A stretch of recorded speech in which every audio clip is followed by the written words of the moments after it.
Toutes ces choses. Vous avez remarqué dans les dernières semaines ce qui se passe à Ottawa? Oh, on remarque, on voit finalement qu'il y a des personnes qui sont là, qui manifestent, entre autres leur mécontentement, puis qui revendiquent. Et si vous avez également remarqué que la réaction des gens, que ce qu'on voit au travers des médias autour, ça a été vraiment polarisé.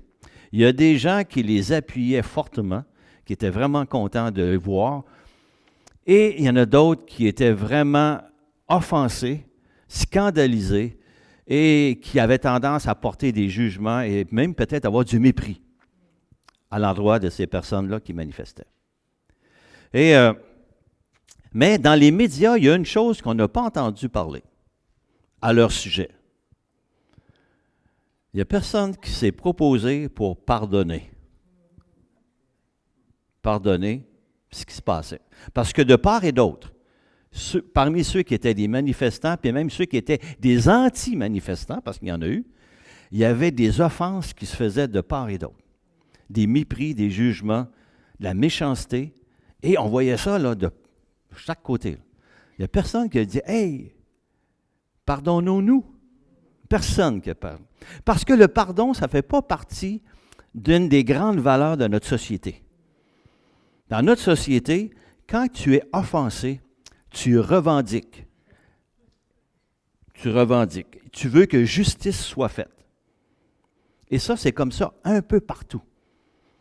Et justement, dans notre vie autour de nous, le pardon, c'est vraiment pas à la mode. Êtes-vous d'accord avec moi? On ne sait pas, Et même, c'est que souvent, ce qu'on réagit, comme je vous disais tantôt, les poursuites judiciaires arrivent assez vite lorsque nos droits ont été bafoués.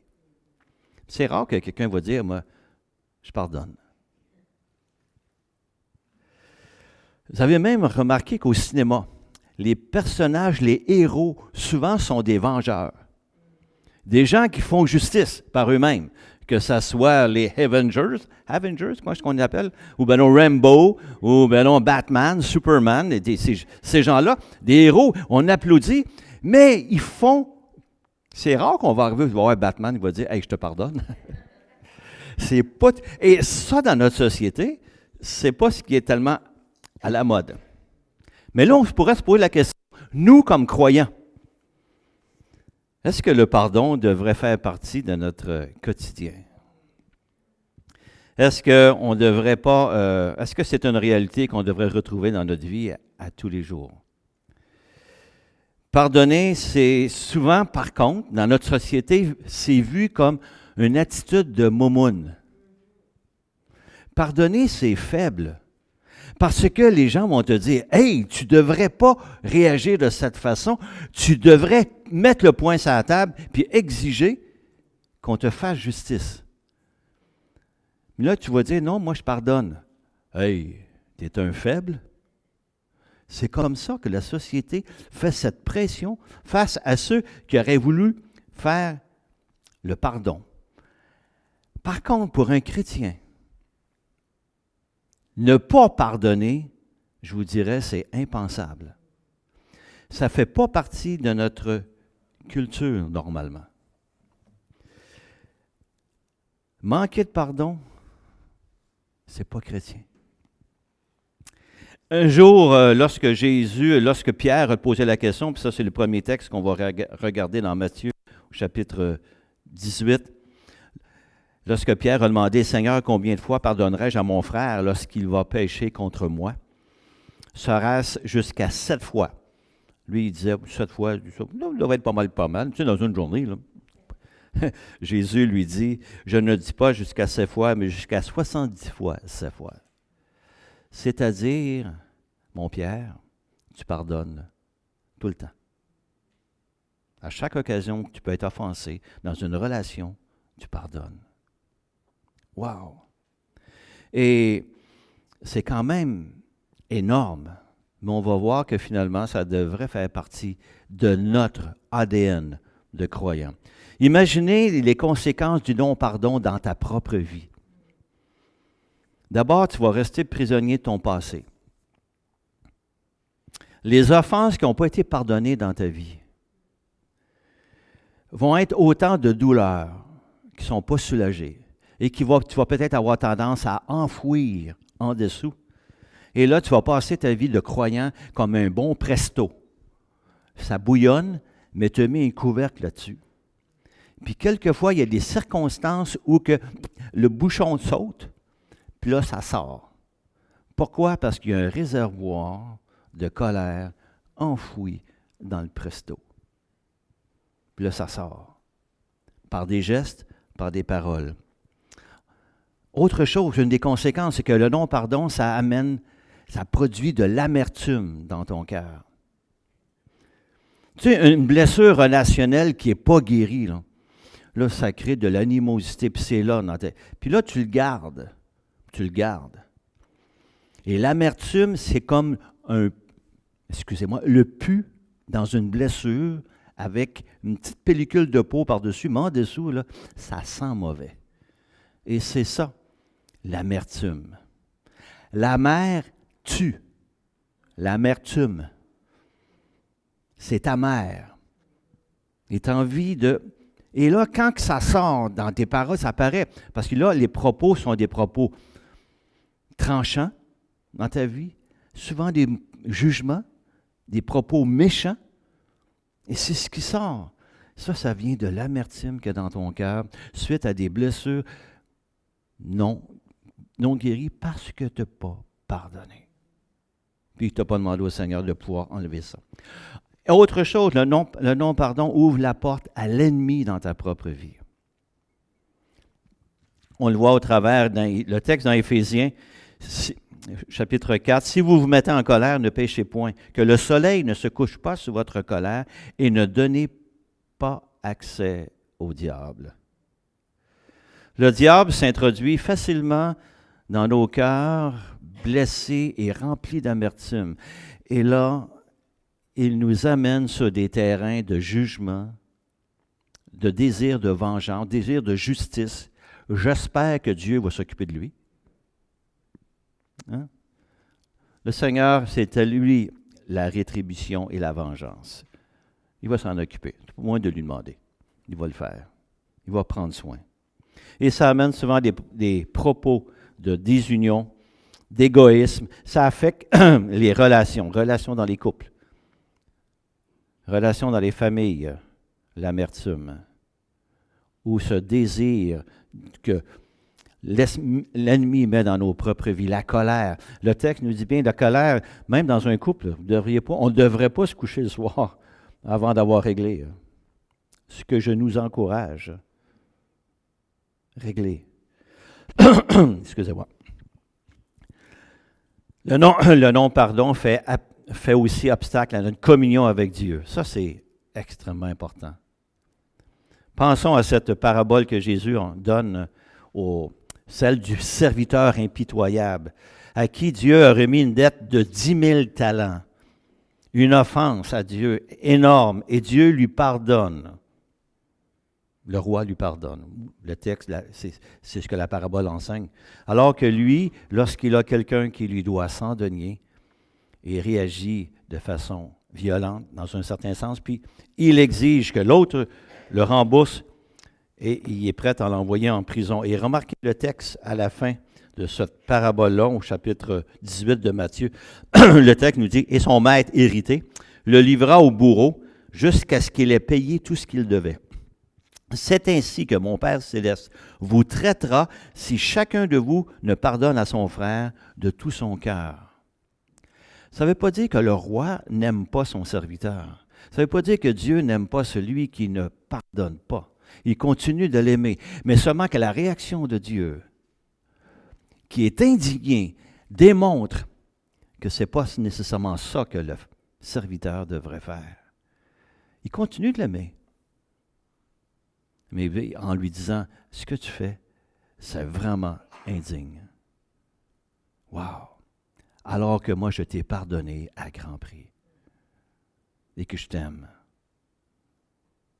Et c'est la raison pour laquelle ça m'indigne. Comme un père qui est indigné de voir son enfant qui désobéit. Il continue de l'aimer, mais de le voir sur cette voie-là. Alors, ce matin, on va regarder une lettre qui va nous amener à regarder au niveau du pardon.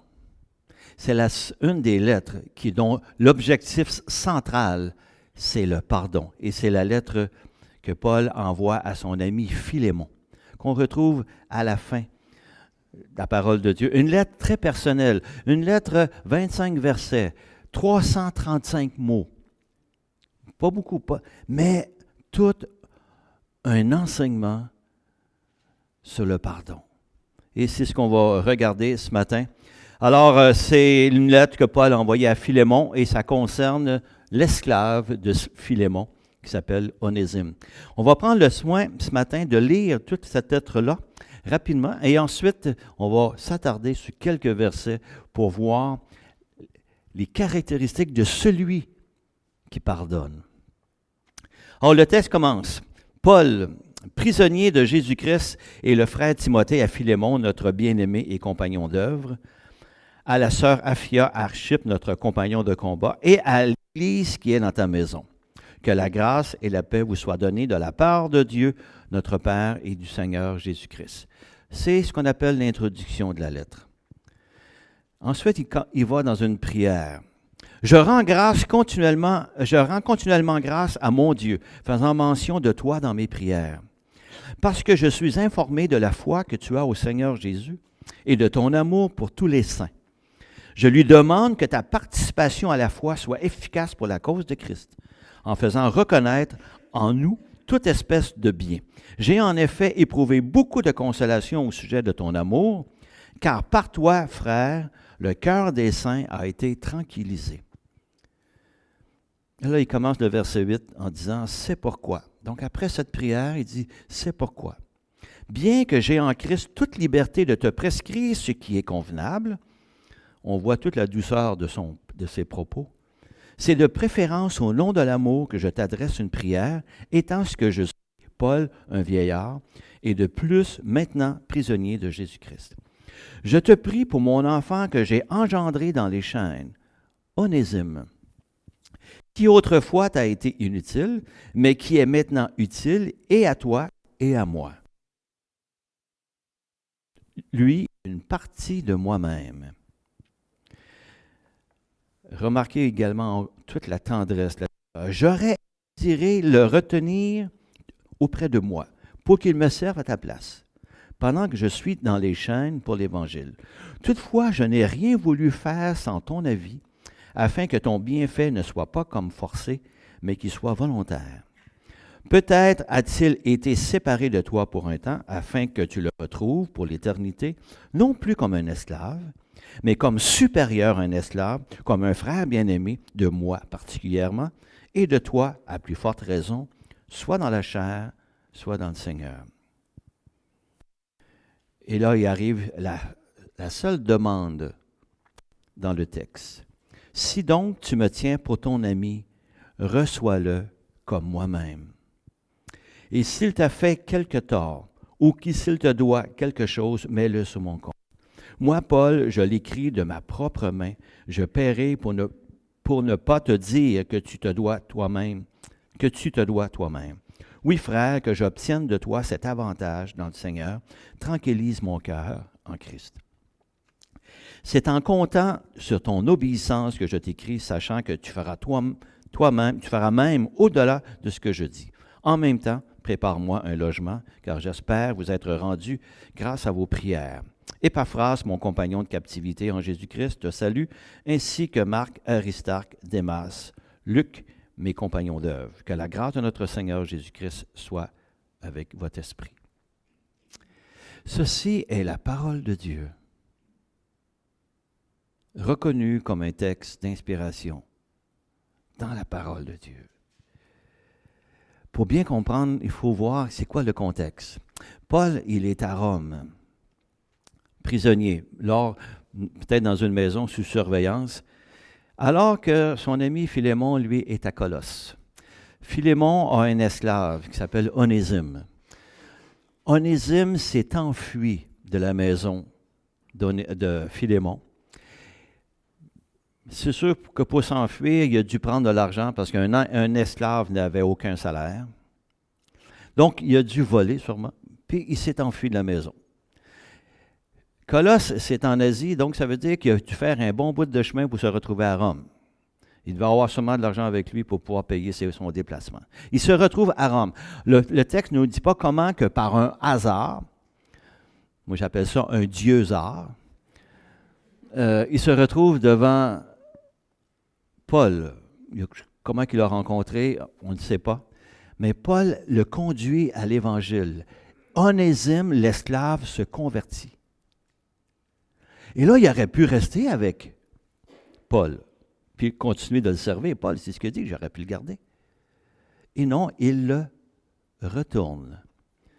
Alors, il le retourne comment? Mais avec Tychik, qu'on voit à la fin de l'Épître aux Colossiens, parce que Paul a écrit l'Épître aux Colossiens, puis là, Tychik a l'Épître aux Colossiens dans ses mains, et la lettre à Philémon, puis il est accompagné d'Onésime pour retourner à Colosse, là où est Philémon. Et là, c'est le contexte. Et cette lettre-là va être lue devant toute l'Église. Et l'invitation de Paul à Philémon, c'est « reçois-le ».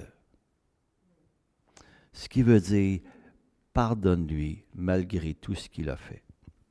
Vous allez dire « mais oui, mais pourquoi ?»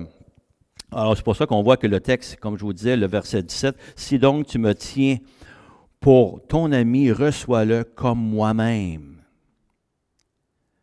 Recevoir son esclave qui s'était enfui. Dans la culture romaine, un esclave qui s'enfuyait était un criminel. Normalement, si on l'attrapait, il y avait 3 sanctions contre lui. On le torturait, on l'emprisonnait, ou bien non, on le crucifiait. C'est assez drastique. Ça enlève le goût aux autres esclaves de fuir, hein? Quand tu sais ça, ça. Alors, c'était comme... Or, un esclave n'avait aucun droit. Un esclave était une propriété humaine qui appartenait à quelqu'un d'autre. Cependant, ils étaient quand même bien traités, souvent, parce qu'ils rendaient énormément de services. Donc, ils étaient logés, nourris, employés. Beaucoup d'esclaves étaient vraiment bien traités, mais un esclave qui s'enfuyait, c'était criminel. Et autre chose aussi qui pouvait voir, c'est que Paul écrit à son ami Philémon, mais Philémon, c'est peut-être quelqu'un que Paul lui-même a amené à l'Évangile. Et c'est pour ça qu'on voit ça au verset 19. Il dit, « Moi, Paul, je l'écris de ma propre main, je paierai pour ne pas te dire que tu te dois toi-même à moi. » Ce qui veut dire, c'est moi qui vais payer. Je ne veux pas te rappeler que toi aussi, tu me dois quelque chose, c'est ta vie. Oh! Il est fort possible que Paul a conduit, peut-être par son ministère, Philémon à l'Évangile. Donc, Paul écrit à un de ceux qu'il connaît bien, un ami, qui lui doit la vie éternelle au travers de sa conversion.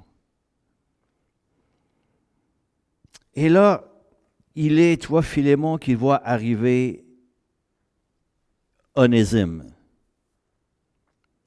On ne sait pas si Onésime porte une marque dans le front. Parce que lorsqu'un esclave était pris sur les faits, on marquait dans son front « fugitivus », c'est-à-dire « fugitif ». L'image que l'on a, c'est peut-être pas nécessairement la réalité, parce que la réalité, c'est qu'on le marquait au fer rouge avec la lettre F dans le front, comme on marque des bœufs ou des vaches. Et là, imaginez peut-être, on ne sait pas que c'est peu fort possible que mon Onésime arrive avec le F dans le front, marqué à vie comme étant un fugitif. Ça veut dire que Philémon aurait pu dire à Onésime, « Toi, là, tu m'en dois une. » Non, c'est pas ça. Il reçoit de la part de Paul cette invitation, « Reçois-le comme moi-même. Pardonne-lui. » Autour de lui, il y a peut-être des gens qui sont en train de lui dire, tu dois punir cet esclave. Parce que c'était ça la société de l'époque. Il faut qu'il te remette ce qu'il t'a pris, ce qu'il t'a volé. Il ne mérite pas que tu le considères comme ton esclave, tu devrais le vendre à un autre maître. De toute façon, il ne vaut plus rien. Parce qu'il s'est écrit dans le front que c'est un fugitif. Tout le monde va savoir que c'est un mauvais esclave. Le prix que tu vas le vendre, il va être, tu n'auras pas grand-chose à son retour, il ne vaut rien. On ne peut pas lui faire confiance. C'est un fugitif. C'est un gars qui se sauve. Oh! Donc, ça fait un homme, Onésime, qui est marqué à vie. Et Paul exhorte son ami Philémon à lui dire, reçois-le, pardonne-lui. Et finalement, c'est tout le prétexte de la lettre à Philémon, le pardon. Le pardon. Je vous raconte cette histoire. C'est une dame et un monsieur, c'est un couple. Ça ne va pas tellement bien dans leur couple. Et madame, elle aimerait bien que les choses s'arrangent, puis elle suggère à son mari d'aller voir un conseiller matrimonial. Lui, il ne veut rien savoir. Ah, ouais. Elle dit, écoute, elle dit, je vais y aller. Fait, elle va rencontrer son conseiller matrimonial. Et le conseiller écoute la dame qui raconte les problèmes de couple et il lui dit, madame, je pense comprendre qu'est-ce que vous avez besoin. Elle dit, lorsque vous allez revenir à la maison, vous allez rencontrer votre mari et vous allez vous placer devant lui, puis vous allez lui dire 3 fois le mot que je vais vous dire. Elle dit, c'est oui. Elle dit, c'est quoi? Dites-lui, pardon, pardon, pardon. La madame, elle n'est pas contente. Fait qu'elle retourne à la maison. Et là, le monsieur, elle rentre dans la maison, le monsieur est en train d'écouter son hockey, puis avec sa petite bière, puis là, il la regarde arriver, il dit « Hey boy! Et puis, comment ça a été? C'est ton conseiller matrimonial. » Elle dit « Viens ici, mon homme, il faut que je te parle. » Fait qu'elle dit elle me dit, ou le conseiller matrimonial me dit de te dire les choses suivantes. Elle dit, regarde-moi bien dans les yeux, elle dit, je vais te les dire. Fait qu'elle s'installe devant lui, puis elle le regarde, puis elle lui dit, pardon, pardon, pardon.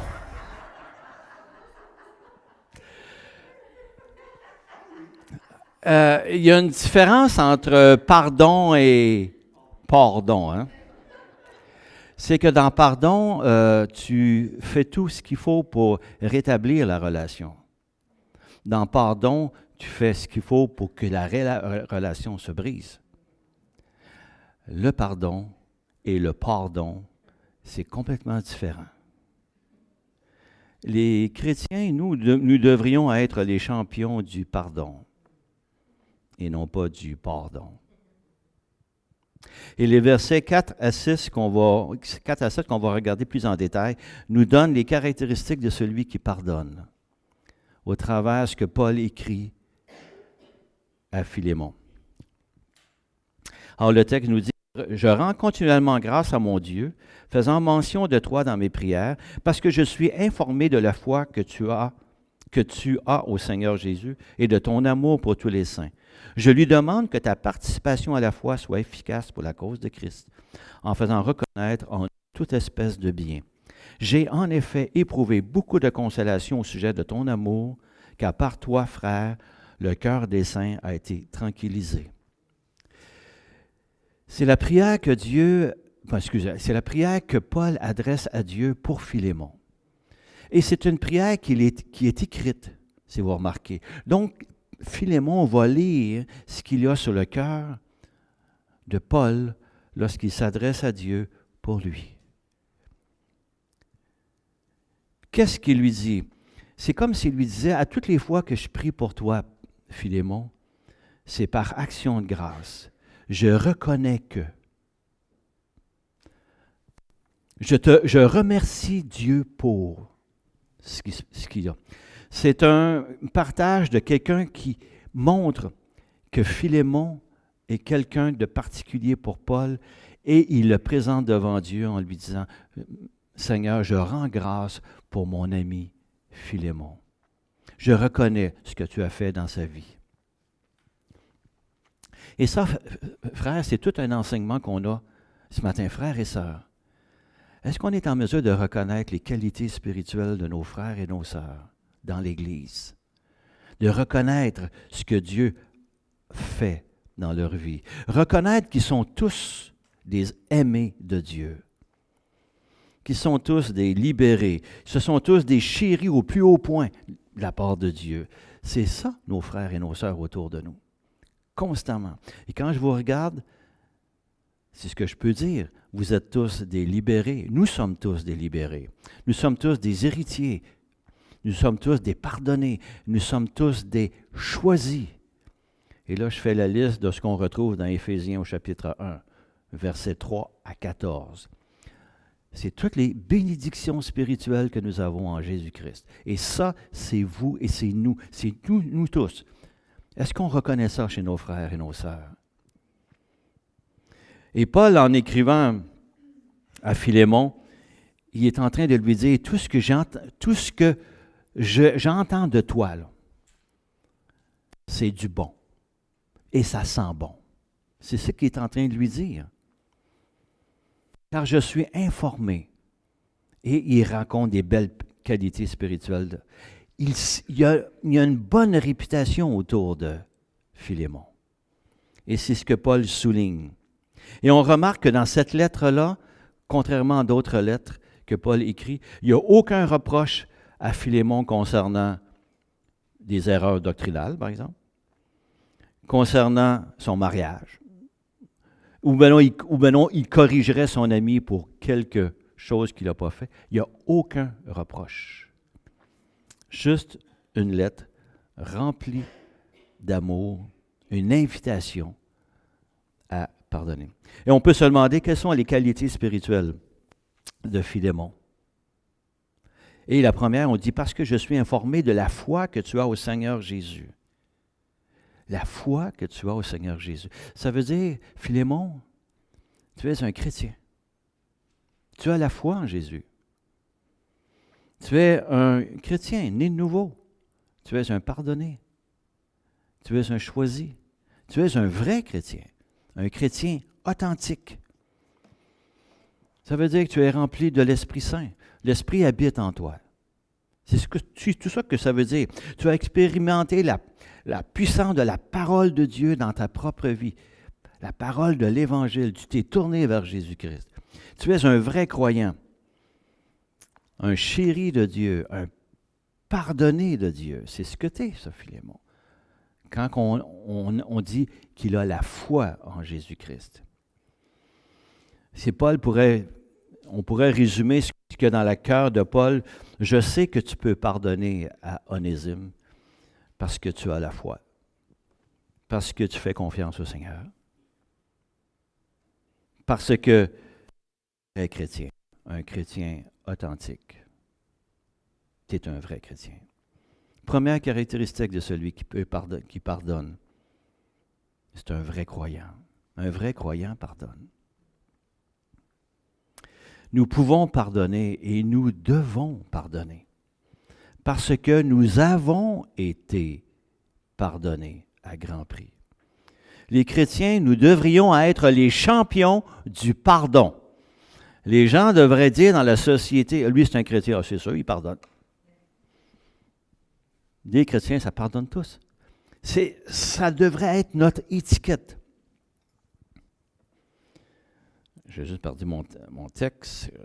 Je vais juste le récupérer.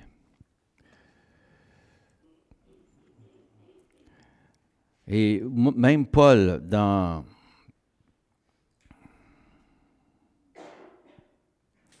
écrit dans Éphésiens au chapitre 4, un peu plus loin, dans une autre lettre, il dit « Soyez bons les uns envers les autres, compatissants, vous pardonnant réciproquement, comme Dieu vous a pardonné en Christ. » Paul écrit ça aux Éphésiens, mais peut-être même à l'ensemble des églises qu'on retrouve en Asie.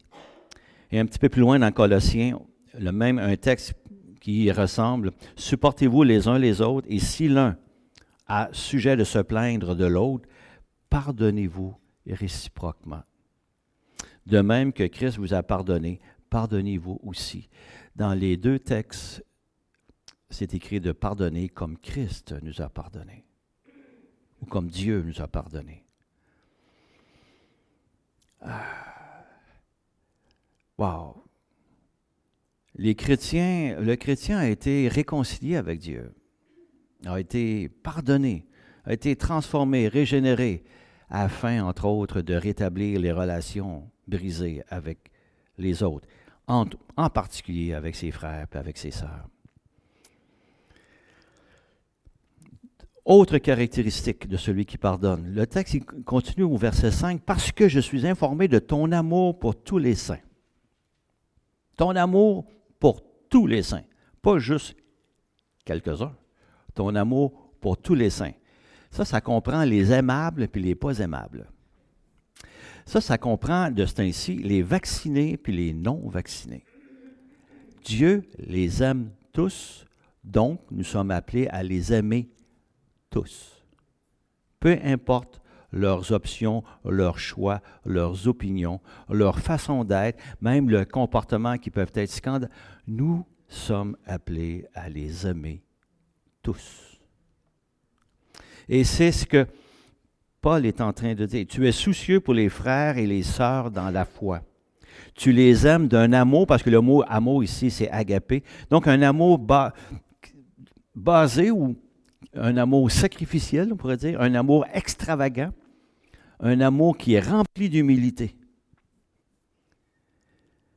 Ce qui veut dire, au point de vue pratique, dans nos propres vies, c'est que tout le monde sont pardonnables. Tous les gens sont pardonnables. Tous. Encore en plus, nos frères et nos sœurs, parce que le texte nous parle de tous les saints, nos frères et nos sœurs sont tous pardonnables. Même celui qui a écrit quelque chose sur Facebook, qui a donné son opinion, puis qui était contre la tienne, tu peux lui pardonner. Et peut-être que de ton côté, tu as eu des jugements à son endroit. Lui est appelé éventuellement aussi à pardonner. Et ça marche dans les deux cas. L'amour, vous savez, les uns pour les autres, ce n'est pas une émotion, ça. Je dirais c'est une obéissance. On est appelé, interpellé à aimer. Ce n'est pas le premier commandement puis le deuxième commandement. Aime ton Dieu de tout ton cœur, de toute ton âme et de toute ta force. Et le deuxième, aime ton prochain comme toi-même. Juste avec ça, là, on a tout ce qu'il faut pour bâtir notre vie chrétienne, notre vie de croyant. Puis on en a plein nos bottines, parce que il y en a du stock là-dedans. Aime ton prochain. Peu importe. Parce que Dieu nous a aimés. Même si nous étions là, alors que nous étions pécheurs, Christ est mort pour nous. Hey, on n'était pas aimables, mais Dieu nous a aimés. On était rebelles, mais Dieu nous a aimés. Et même il nous poursuit encore de notre amour aujourd'hui, même lorsque l'on tombe, lorsqu'on est affligé, même lorsqu'on est tout croche, il nous poursuit encore de son amour. Sa main est toujours tendue vers nous. Ce n'est pas la même chose pour nos frères et nos sœurs, malgré ce qu'ils peuvent faire, malgré ce qu'ils peuvent dire, malgré ce qu'ils font, malgré lorsqu'ils tombent, malgré lorsqu'ils sont, entre guillemets, peut-être méchants, remplis d'amertume, peut-être, oui. On est appelé à les aimer. Le texte plus loin qui nous indique dans Galates 5, en Jésus-Christ, ni la circoncision, ni l'incirconcision n'ont de valeur, mais seulement la foi qui était agissante par l'amour. Les deux mots, les deux caractéristiques qu'on retrouve chez Philémon. Un homme de foi, un homme rempli d'amour. Deux caractéristiques de celui qui pardonne. Une troisième, rapidement, il dit que ta participation, il rend grâce à Dieu que ta participation à la foi soit efficace. Le mot participation ici, en grec, c'est communion. Que ta communion à la foi soit efficace. Puis efficace, c'est énergèse en grec. Soit énergique. Ça veut dire, il reconnaît que pour Philémon, ce il l'encourage à ce que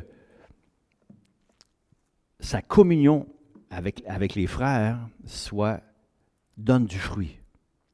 Communion, ça veut dire quelqu'un qui vise à ce que l'harmonie, que l'unité, que la bienveillance existe dans le groupe, dans l'Église. Imaginez que dans le cas de Philémon, il a lu la lettre devant tout le monde, parce que le texte nous dit bien au début là, qu'il y a des salutations à toute l'Église. Donc, l'Église va savoir c'est quoi le contenu de la lettre.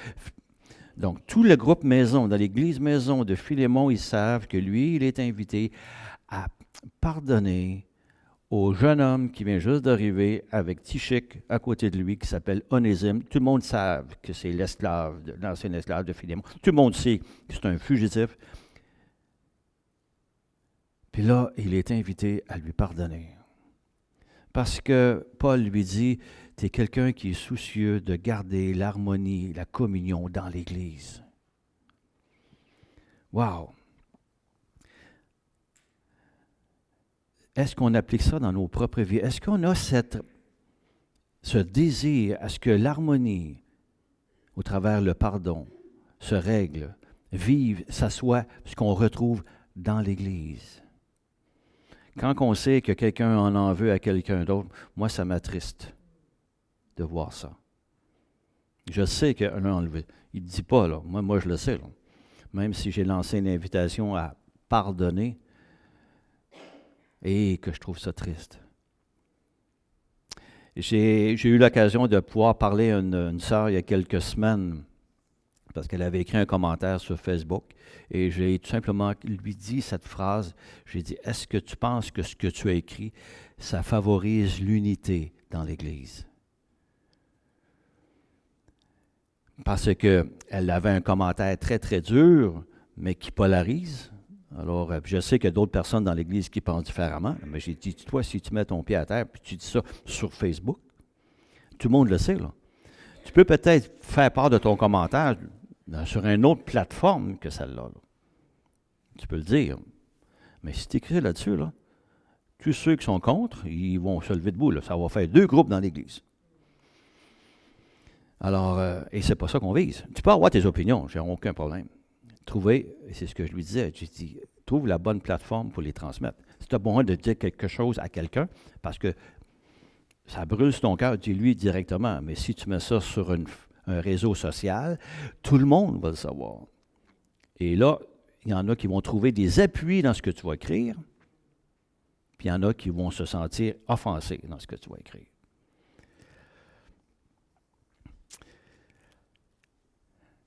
Dernière caractéristique. Il dit, au verset 7, dit, par toi, frère, le cœur des saints a été tranquillisé. Oh, le cœur des saints a été tranquillisé. Le mot tranquilliser, c'est dans le sens de reposer. C'est un mot grec qui signifie, lorsque des soldats, à un moment donné, font leur marche pour aller au combat, puis à un moment donné, ils sont vraiment fatigués, puis là, ils arrêtent, puis ils se reposent. Tu sais, on appelle ça un rest area, là, tu sais. Une pause. Là, ah. C'est le même mot. Il dit, par toi, là, Philémon, le cœur des saints dans l'Église, là, il vit le repos. Ça, t'es comme un gros nounours sur lequel on peut se pencher la tête et dire, hey, qu'on est bien avec Philémon. Philémon, tu respires le repos. Tu respires la bonne entente. C'est comme ça que ton cœur est. Alors, celui qui pardonne, c'est celui qui est comme ça. Il ne cherche pas à chicane, lui. Les gens autour de lui font confiance. Tu m'as blessé, oui, je vais te pardonner, je comprends. Je pardonne. Je pardonne. Comment ça peut être libérateur pour celui qui est pardonné? Si on remarque dans toute cette lettre-là, Philémon, ce n'est pas un ancien. Ce n'est pas un diacre. Et ce n'est pas un enseignant. C'est juste un chrétien bien ordinaire. Sûrement bien nanti parce que ça se passe, l'église maison dans sa maison. Dans ce temps-là, les gens qui avaient des maisons étaient des gens qui étaient propriétaires, qui avaient les moyens. Mais C'est un chrétien comme tout le monde. Et il est invité à pardonner à quelqu'un qui l'a offensé gravement et qui s'appelle Onésime. Donc, une quatrième caractéristique de celui qui pardonne, c'est celui qui tranquillise, c'est quelqu'un qui tranquillise les cœurs. Faisons ça. Je termine avec cette histoire. Le monsieur s'appelle Benjamin. C'est un pasteur noir en Afrique du Sud, à l'époque de l'apartheid. L'apartheid, c'était un système, je vous dirais, gouvernemental, dans lequel la ségrégation, elle était légalisée. Donc, il y avait entre les Blancs et les Noirs une ségrégation qui était officielle. Et lui, il enseignait comme pasteur dans son église. Il enseignait, nous devons haïr personne parce que Dieu nous aime tous. Et là, les gens qui étaient de couleur noire de son église lui disaient, toi qui es noir, tu voudrais que nous, on aime les blancs. Oh. Or, il est arrivé un soir, pas longtemps après, que Benjamin a été attaqué par un groupe de blancs dans son auto. Ils l'ont tué. Ils l'ont tué de façon sauvage. Ils ont même trempé sa Bible dans son sang. Son fils, qui était avec lui de 12 ans, a réussi à s'échapper. Quelques années plus tard, Madame, la veuve de Benjamin, elle partageait à une rencontre chrétienne, un soir, et elle partage comment que Dieu les avait libérés. Comment que Dieu les avait, libérés de toutes ces choses-là, avait mis de la paix dans leur cœur. Et ils ont chanté, entre autres, le cantique « Père, pardonne-leur », comme Jésus a dit sur la croix. Et là, il y a quelques personnes qui ont demandé qu'on prie pour eux. Et parmi eux, il y a un jeune homme qui s'est levé debout, puis qui était vraiment tourmenté, puis il a dit, j'ai besoin de votre Jésus. J'ai besoin de pardon. Je faisais partie de ceux qui ont tué votre mari. Et là, la dame, dans son témoignage, elle raconte la chose suivante, puis je vais le lire. Effrayée, ça c'est la veuve, elle dit, je me suis mis à trembler. Que devais-je faire? Le Seigneur me le montra. J'ai pris le tueur dans mes bras et je lui dis, je te pardonne comme Jésus nous a pardonné. Maintenant, tu es mon frère. Cette sœur, elle a mis du repos et de la paix au travers de son intervention dans le cœur de cet homme-là. C'est Dieu qui travaille, mais elle, lui, s'est retrouvé libéré. Voyez comment que le pardon ouvre la porte à la réconciliation, à l'unité, à l'harmonie, à la paix. Dans une famille, dans un couple, dans l'Église. C'est ce qu'il y en est. Nous venons de vivre une pandémie. Et si on regarde pendant ces 2 années-là, il y a eu de part et d'autre dans nos églises des gens qui ont été blessés. Puis on en a peut-être nous-mêmes blessés par nos propos, nos jugements, le mépris, parce qu'ils ne pensaient pas comme nous, ils ne pensaient pas comme toi. Et il y en a qui l'ont écrit. Puis ça leur fait mal. Puis il y en a qui continuent de l'écrire parce qu'ils trouvent qu'ils ont encore raison.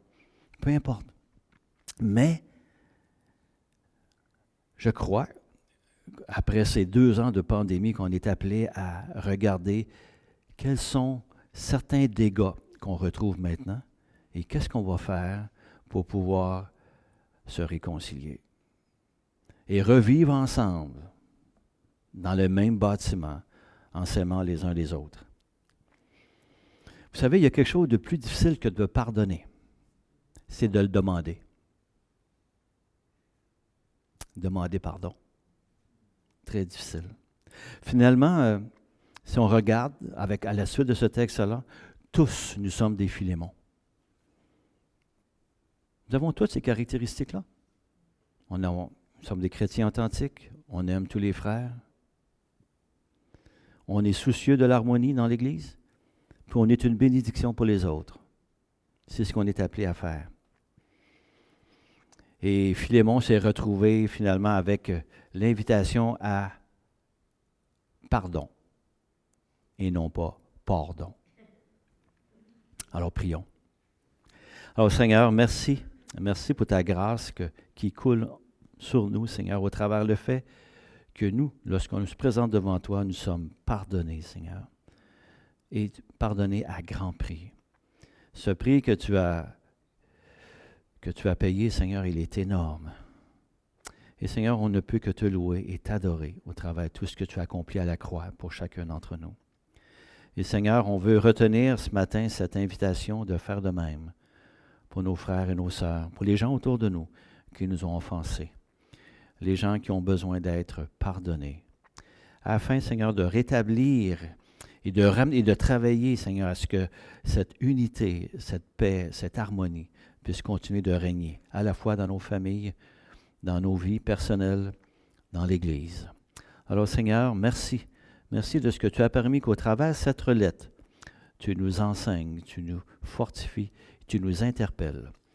Gloire à toi, Seigneur, et que ton beau nom dans tout cela, Seigneur, soit élevé. Amen.